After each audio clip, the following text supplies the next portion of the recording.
how the technology works.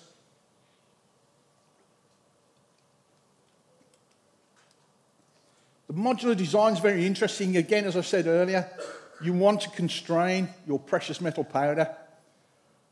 Price of gold shot up today, but last time I looked, a kilo of 18 karat gold for this was in the region of £40,000.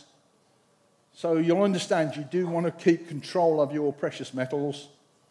So it works with a pre-filled powder cartridge, so your powder's in that dispenser cartridge. You can see the little mechanism underneath, the little metal mechanism. That's like a water wheel. So it measures amounts of powder onto the wheel. The wheel indexes round and drops the powder on the bed. And the machine, as you can see here, sweeps the powder across, triggers the laser beam, and the laser beam traces over. You can see here the speed at which the laser beam works. This is real time. I'm not advocating that these machines are quick. That's not what it's about. But they don't take forever. And you'll notice the bottom part that it's the laser beam scanning over is actually a watch part. And again, I'll discuss that a little better in a few moments, I hope.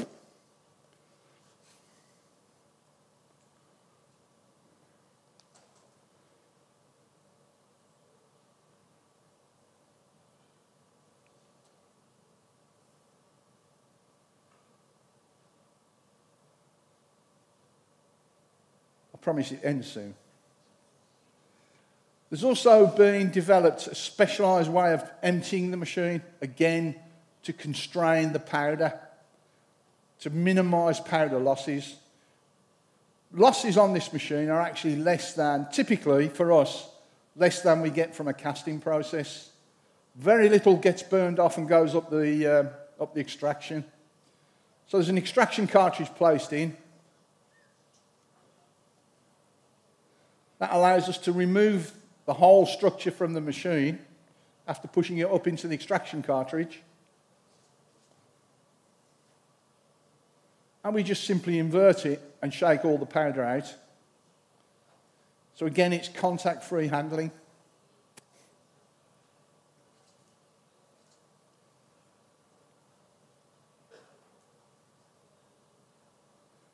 All powder, on this machine at least, is reusable. All we do is sieve it just to take out anything that's quite large that's escaped, and we recycle the powder. No processing, no having to mix with brand new powder. We just reuse the same powder. And these are the two builds that you could actually see happening in that video. So here's another test video of a really interesting product. This is a flexible bracelet off the machine.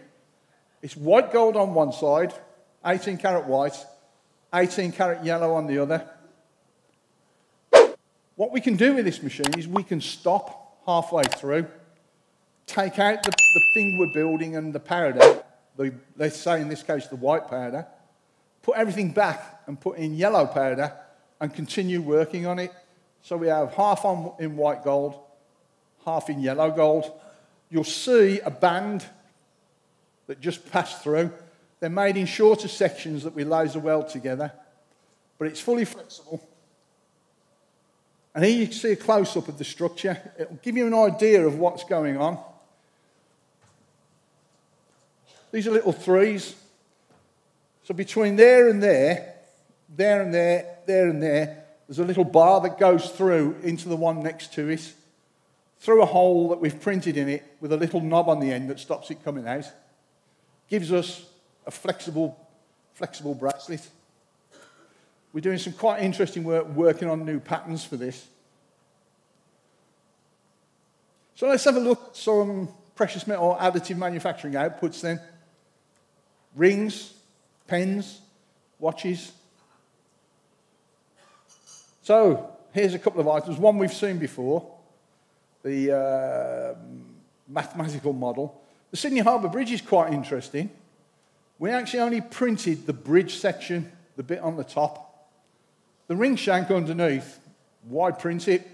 You can cast it just as easily and just as well. Bring the two parts together, a couple of minutes on the laser welder, and we have the finished ring. Mixing the technologies. Additive manufacturing isn't a be-all and end-all solution for everything. It's a new process, a different way of working. You have to be creative about how you try to use it. Excuse me, another interesting thing, which goes back to the bracelet we've just looked at, is articulation. The ability to build things straight off the machine that are fully flexible.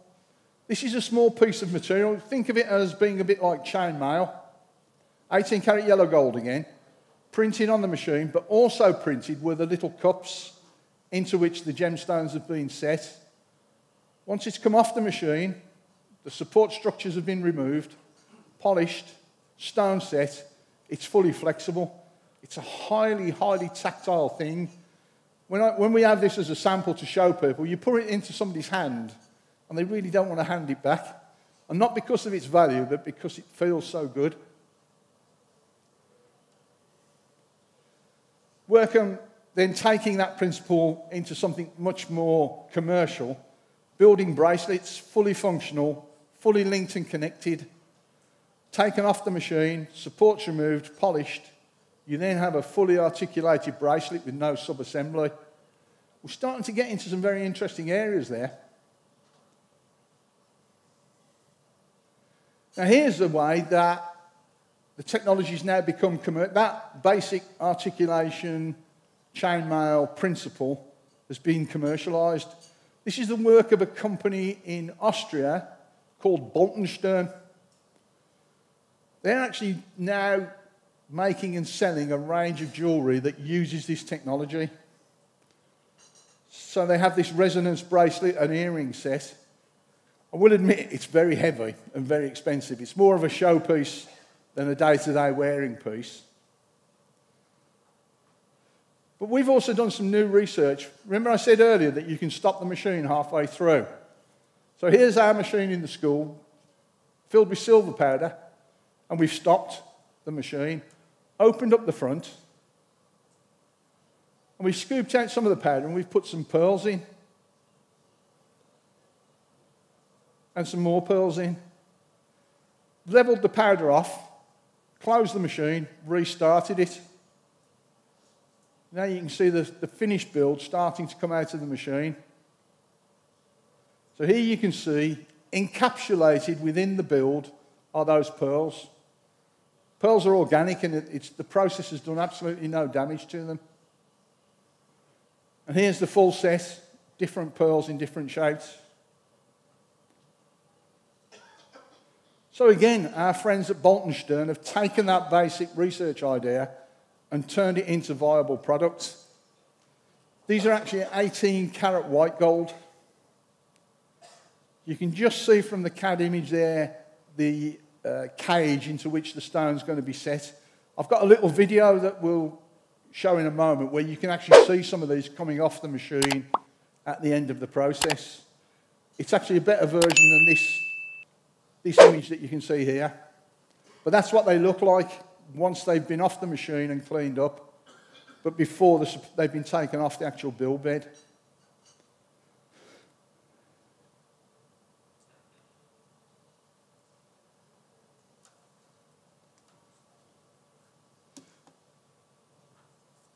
This is the Boltenstern designer working on the designs.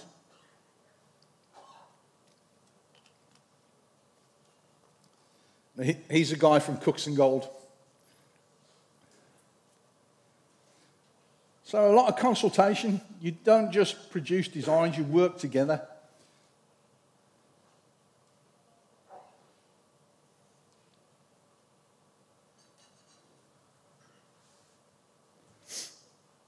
This is actual Boltenstern product. You can see the small stuff. Now, if you look now, you'll see the finished items starting to appear. You can see how the stones have actually been encapsulated within the build. It's a bit like a digital version of stone-in-place casting. We'll move on from that. I'm not going to touch on this. This again is a whole area worthy of research. That this technology, these machines in precious metals, not the big industrial ones, actually have a lot of applications for precious metal additive manufacturing, particularly in the platinum group metals. I'm aware of some very interesting work going on in platinum metals. Now, I spoke earlier about support structures. Support structures is something we had to deal with.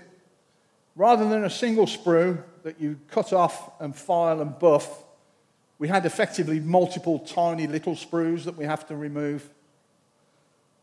But we can program the build so that the support structures are actually easy to break off and typically lighter, less dense than the actual object you're building. That means your scrap ratio is much reduced, but you just recycle it just like you do any of your ordinary metals. This is that same watch. So if we go, this is that watch case when it's been finished. Again, this is an actual product. This is a Hoptroff atomic watch. They sell for many thousands of pounds. I wish I could afford one. But you can see they do actually work quite well. One of the questions I've been asked a couple of times since I've been here as well is surface finish. Can you polish? Can you finish these things? Yes, you can. You might have to work a little bit harder. And there's somebody talking again about mechanical polishing and machining. And again, that's a process we do use extensively. Right, interesting things you can do with this technology. And I'm going to talk quite a bit about this now in the next few minutes. You can invite your customer to become the co-creator of the piece. This is a live website. You can see the URL on the top, nervous.com sales cycle. You go into your computer, you log into this page. This ring, you, the customer, the potential customer, can redesign from this basic structure. You can change it, you can manipulate it. You have different options of changing the cell structure, of changing the shape, and also different options of materials. You can have it in blue resin, black resin, gold, silver, or bronze. And every time, as you work on it, I don't know if you can see here. No, this is no good. $26 for that one in real time. So if you change that ring, make it much bigger, much heavier, much chunkier, that price will go up in real time. It comes to a point where you, the online customer, have designed a ring that you really like. You spent probably quite a lot of time playing and messing with this. You've begun to invest yourself into it, your emotion. And so when you change the price to a gold ring, and it's actually quite expensive, you are quite inclined to actually accept that price and have it printed. You can, at any point, choose stop and purchase the ring that you have designed. They manufacture the ring, post it to you, and it arrives in the post a couple of weeks later. And here's an example. Using that program, an 18-carat yellow gold ring, designed online and delivered in 5 days. That's an interesting concept for you as a manufacturer, to actually allow your customer to design their own product. This is another project called the OHO. This is a batch of 100 individualized pendants. A guy we were working with, a designer called Lionel Dean, developed an algorithm that took a basic structure and morphed it continuously into all these different 100 different structures that were all based on the same initial teardrop shape.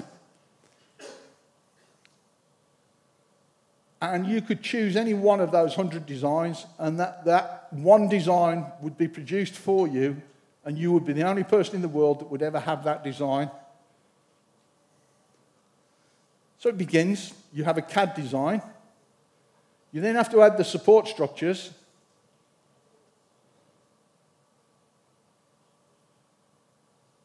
We've gone too far. Yep. My apologies. You add the support structures. You then get the machine to print them. And this is actual production in 18-karat yellow gold. As I said earlier, you can manipulate the support structures. So you can see in the right-hand picture that you can actually ping these things off with a pair of pliers. And then again, it's just a small application with a file and a buff stick to clean up the witness mark. And here you see some finished ojos. Now, ojo, any Spanish speakers in the room? That's good. Ojo is Spanish for eye. It's quite obvious why it's called that. One of the questions I get asked is, where do we get the eyes from? That's where we get the eyes from. Another interesting thing you can do with this technology is hollow items. You can, as I touched on earlier with the eggs, you can make hollow items. We describe this as having volume without mass.